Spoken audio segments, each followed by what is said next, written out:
Imagine checking your home security camera and seeing someone you don't know standing in your hallway. Now imagine that when police arrive, they find no broken windows, no forced locks, and no one inside. But the footage shows that they never left. This is the bone-chilling reality of the case of the Phrogger in the Daniel LaPlante saga, a story that proves that the most terrifying thing in your house might be the person you didn't know that was living there. In 1986, a family in Townsend, Massachusetts began noticing small, odd occurrences. A glass of milk left on a counter that no one remembered pouring. Furniture shifted a few inches. The television channel changed while someone was in the kitchen. Most people would blame a ghost of their own memory, but the truth was far more visceral. Living inside the narrow cavities of their walls, literally between the studs and beyond the drywall, was a 17-year-old boy. And he wasn't just hiding, he was observing. He had created a network of crawl spaces that allowed him to move from the basement to the attic without ever stepping a foot into the hallway. The terror peaked when the family's daughters were home alone. They began hearing a rhythmic thumping coming from inside their walls. When they looked at a bedroom wall, they saw the wallpaper rippling. Suddenly,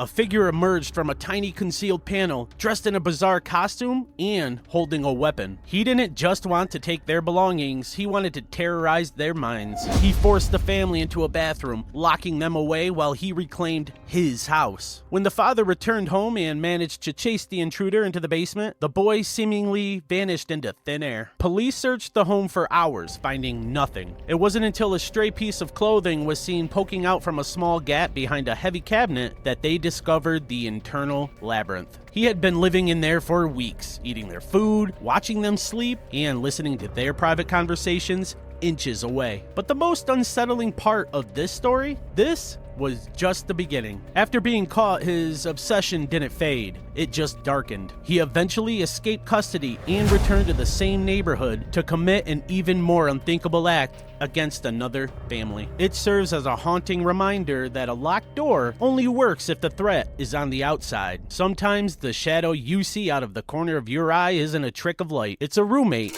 you never invited in.